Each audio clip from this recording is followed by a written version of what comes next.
Joining us now to analyze from Washington, Fabian, White House correspondent for the Hill newspaper, along with Katie Glueck, senior political correspondent for McClatchy newspapers. Katie, we'll start with you, but very quickly, that press conference, that very brief press comment, let's call it that, by Paul Ryan. He said, for 7 years we have promised to repeal and replace Obamacare, and tomorrow we are proceeding.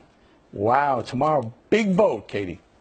Big vote and big gamble, both for House leadership and for the White House. You know, as of now, there are a lot of Republicans that are still not on board with this proposed health care bill, but the White House and House leadership are gambling that enough of them are going to get on board by tomorrow in order to get this bill across the finish line, at least in the House. But it's not at all clear that they have the votes as of this moment. So that's really the question we're going to be watching over the next 24 hours or less. Okay, Jordan, if it does not in fact pass tomorrow, who's going to feel the fallout from it? Is it Paul Ryan or Donald Trump?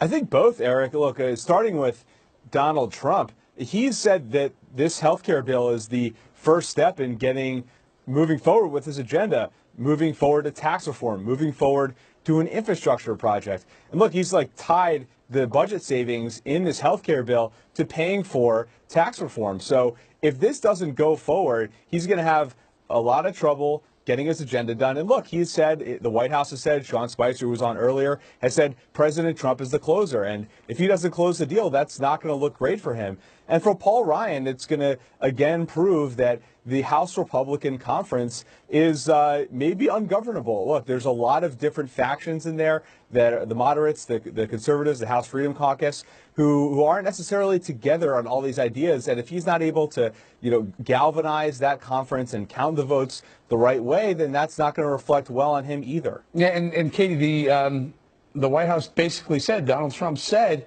we're going to vote tomorrow. If it fails, I'm moving on. My guess, personally, my guess would be the very next day, Saturday, he'd be on the phone with Mnuchin talking about tax reform. Well, right, exactly. I mean, what we're hearing from the White House is that the president is done negotiating at this point, and so that brings us back to that gamble that we're going to see tomorrow. But look, Republicans have been talking for years about repealing Obamacare.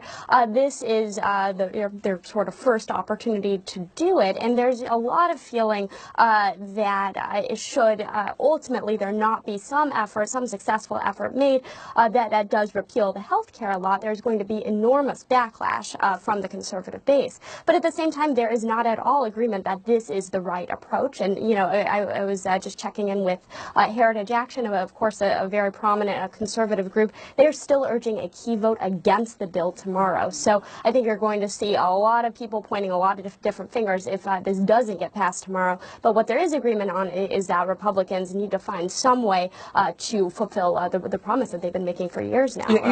Yeah, I'm sorry, but either way, let me start with Jordan on this one. Donald Trump ran on that bifurcation of the Republican Party. He ran on the outsider. The establishment group were voting one way, the outsider, and he won.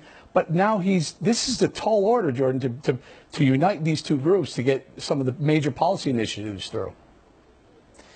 Yeah, and look, Eric, this is kind of the untold secret of this whole Obamacare repeal and replace effort, is that the proposal that's on the table, the American Health Care Act, is not necessarily in line with what President Trump promised during the campaign back in 2015.